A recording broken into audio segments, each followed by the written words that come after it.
25 years ago, when I was pregnant with Brandon, everything seemed fine and normal. He was born so very healthy. And I was taking him into the doctors for these well visits and where he received whatever vaccine was scheduled. It wasn't something you didn't question. And when Brandon was about 2, I remember the pediatrician saying that, there was a measles outbreak. And so they were going to go ahead and give Brandon a booster shot as well. And I'm like, okay. And it was after that, that's when, chronic 10 to 12 times a day diarrhea that would just leave his bottom like an acid rash.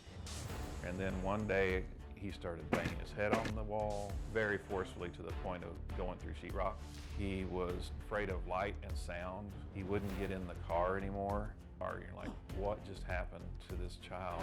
If I tried to hug him or kiss him, he would scream in pain. He couldn't handle anything, and we didn't know what was going on.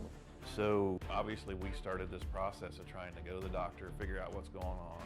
Our life was a blur of referrals, and it was less than a year later, after that second MMR, that Brandon was diagnosed with autism. The doctor had no solution whatsoever. It's just, I'm sorry, he has autism, there's no cure. His teacher actually had an adult son with autism, and I asked, can you show me this person? And then they pointed to a teenager at that time who was flying in an imaginary airplane in the air, just echoing the same phrase over and over. I remember going to the parking lot in my car, and I just cried. And that's when the word autism, became real. It's like, that's when it was like, oh, this is what that is.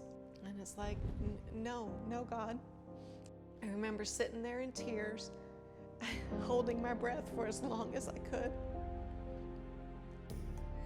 My days were spent, trying to figure out what happened to my son. So I had joined some internet groups, and some of the researchers in those groups were studying vaccine reactions.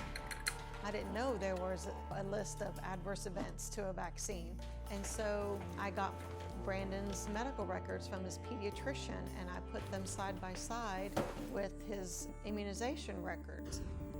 I could see that, he came in for this vaccine, and then I was back at the doctor a week to 14 days later for some issue like thrush, eczema.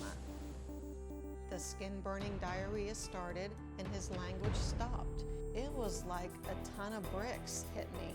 What caused his injury was repeated vaccination.